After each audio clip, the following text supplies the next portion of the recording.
नौहेरा शेख कहाँ चुक गए?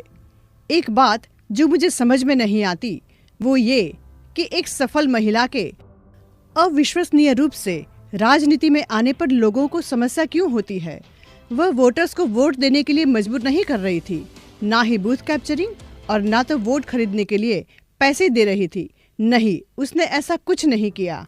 उन्होंने एक ही मंच पर कभी धर्म और राजनीति की बराबरी भी नहीं की। फिर उन्होंने ऐसा क्या कर दिया जो उनके खिलाफ इतने झूठ बोले गए, वो भी निराधार। लोग कैसे ऐसे बेतों की अफवाहों पर यकीन कर सकते हैं?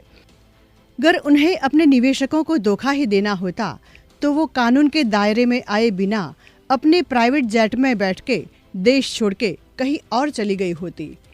पर जब उन्होंने ऐसा नहीं किया तो कुछ सच छुपा ही होना चाहिए।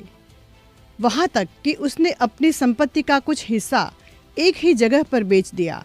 उनके सभी निवेशकों को कई बार अच्छा भुगतान किया गया होगा, लेकिन एक खुददार महिला को परेशान करना उनकी योजना का हिस्सा बन गया था और वे उसकी छवि को पूरी तरह से खराब करने और उसके राजनीतिक और व्यावसायिक करियर को पूरी तरह से खत्म करने के लिए।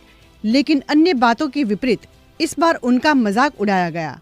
गिरफ्तारी के बाद भी उन्होंने अपनी गरिमा और परिष्कार को नहीं छोड़ा।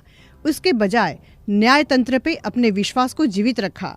वो जानती थी कि वो सबके सामने कमजोर नहीं दिख सकती और उन्हें जीत दिला सकती है। नौहेरा शेख की गिरफ्तारी अपने आप में सत्ता में बैठे लोगों के लिए एक गलत अनुमान है। और उनकी गलती क्या थी? पूरे देश में महिलाओं को सशक्त बनाने की एक नई पहल के साथ राजनीति में प्रवेश, अपनी पार्टी की शुरुआत, धर्म और राजनीति का मेल नहीं किया वो, बेहतर भविष्य की उम्मीद, जो भी हो, लेकिन उनके व्यवसाय संबंधित कुछ भी नहीं। उस बात में कोई शक नहीं है कि वो एक बॉस है।